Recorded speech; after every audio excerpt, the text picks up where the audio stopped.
What's up everyone, it's Caddy with MoneyVest Real Estate, and in this video I wanted to go over the D33 Economic Agenda program that was released by Dubai, by the United Arab Emirates, and this was launched back in January of 2023. And the reason why I wanted to go over this is because there's long-term plans, and I'm talking 10-year plans that Dubai and the UAE has set forth for the next decade, basically, all the way through 2033. That's why it's called the D33 Economic Agenda Plan, because the target date for all of these things to accomplish are going to be by 2033. And this is obviously going to create a lot of prosperity, a lot of sort of growth, and a lot of opportunities, a lot of increase in value for import-export, the gross domestic product over here in this part of the world. And that's exactly why it's going to impact real estate. And there's a lot of big developers, as we've already discussed, like Emaar, Bengati, we've got Shobha, we've got Ellington, we've got, Dayar. Those are just few of the many developers that are available that are here in the Middle East. And all of them are doing at least some type of analysis for the next 10 to 15 to 20 years so that we don't have a shortage of housing here. And that's why they're building so many units, they're building so many villas, they're building so many different areas, and so many master plans and communities are coming up, is because of this D33 economic agenda, because Dubai has very, very aggressive plans to grow in the next decade. And that's exactly what I want to go over in this video. So hope you all enjoy it and find it helpful. Please make sure that you drop a like and also subscribe to the channel. We're trying to get to almost 1,000 subscribers by the end of this month. I would really appreciate that, and share this video with other folks who might be interested in investing in real estate here in Dubai, or in India, or in the US, or any part of the world, because really this channel is going to be teaching you or talking about different strategies of investing in real estate. I'm also going to be sharing my experience, my lessons, and my mistakes over here on this channel as well. So the first thing is going to be the major priorities for the next decade. And this is straight from the agenda itself. And it says the agenda focuses on key priorities for the next decade, including raising the value added of the industrial sector and promoting export growth, contributing to a sustainable, diverse, and productive economy.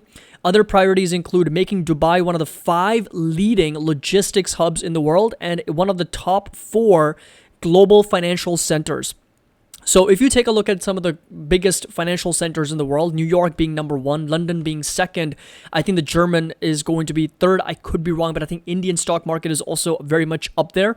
But, we've got, of course, Tokyo markets, we've got New York, London, Mumbai in India, then we've got Germany, we've got Switzerland, we got some of the more stronger economies in Europe, and of course North America and Asia.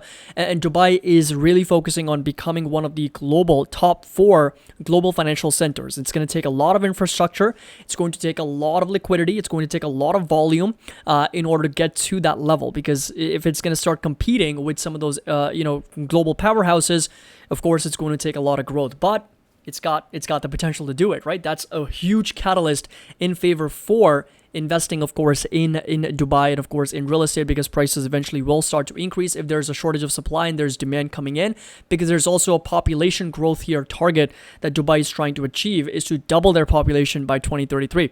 There's going to be, of course, expansion with regards to roads and infrastructure, because if you're going from, let's say, 3.5 to 7 million people by 2033, so doubling in population, of course you don't want people to be congested in roads or jams or traffic jams to happen. So Dubai is going to have to expand a lot when it comes to infrastructure.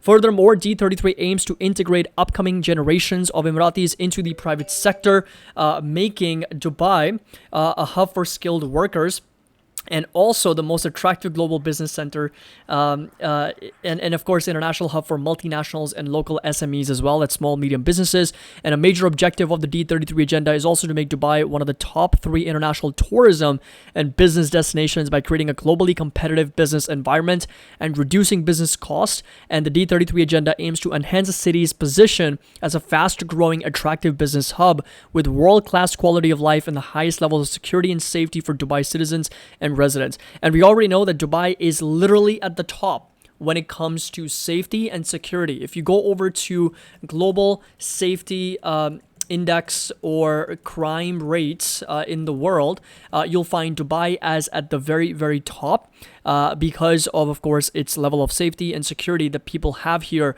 You can literally just leave a laptop or your keys or your wallet in a mall, and you can just go shopping for an hour. You'll come back and it'll still all be there because, again, Dubai is incredibly, incredibly safe. So again, this right here, you can pretty much see that over here, we've got the UAE at the number 12 spot, and Abu Dhabi with the safety index of 0.08. And then, of course, we've got a security risk of 0.25, meaning really, really low for this number as well.